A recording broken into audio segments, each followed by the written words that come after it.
Hello বন্ধুরা, আমি চলে এসেছি আর একটা নতুন ভ্লগ নিয়ে। Welcome to my new vlog.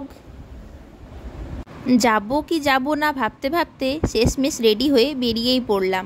তাড়াহুড়োর মাঝে দোকানটা আর বন্ধ করা হয়নি, সেই জন্য হাজব্যান্ড দোকানটা বন্ধ করে দিচ্ছে আর আমি রাস্তার ওধারে দাঁড়িয়ে ওর জন্য অপেক্ষা করছিলাম।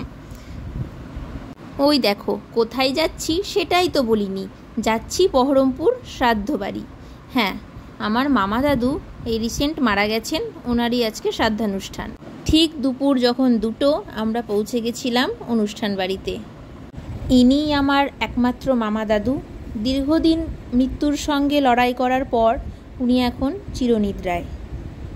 আর ওনার সঙ্গে যার কথা না বললেই নয়, উনি হচ্ছেন ওনার স্ত্রী, মানে আমার দিদা। শুধু যে মামা দাদু একাই লড়াই করে গেছেন তা নয়, ওনাকে যত্ন করতে গিয়ে এই মানুষটার যে কী অবস্থা হয়েছে সে বলার নয়। দিদার সঙ্গে দেখা করার পর সোজা চলে এসেছিলাম খাবার জায়গায়, কারণ আমার একটু তাড়া ছিল। আমি ছেলেকে বাড়িতে রেখে গেছিলাম ওর ঠাকুমার কাছে। তাছাড়াও ছিল আমার নাইট ডিউটি। ওখান থেকে ফিরেই 6:45টার সময় আমাকে বেরিয়ে পড়তে হতো নাইট ডিউটিতে।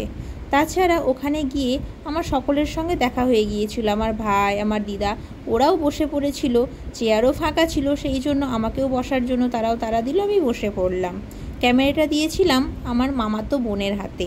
এই যে ক্যামেরাটা গোল গোল ঘোরাচ্ছে, এই ক্রেডিটটা কিন্তু সম্পূর্ণই আমার মামাতো বোনের। আর এই যে টাকলু, ইনি হচ্ছেন আমার বড় মামা।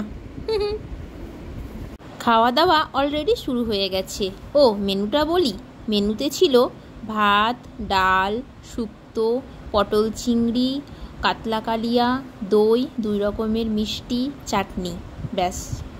ও হ্যাঁ, আর একটা কথা, তোমাদের সবার মনে হতেই পারে মামা দাদু মারা গেছে, তাও আবার এত স্পন্টেনিয়াসলি কথা বলছে, খুশিতে আছে, কি ব্যাপার? এর কি দুঃখ নেই? না গো, নেই। কারণ মামা দাদুর কষ্টটা তো আমরা নিজের চোখে দেখেছি, অনুভব করেছি।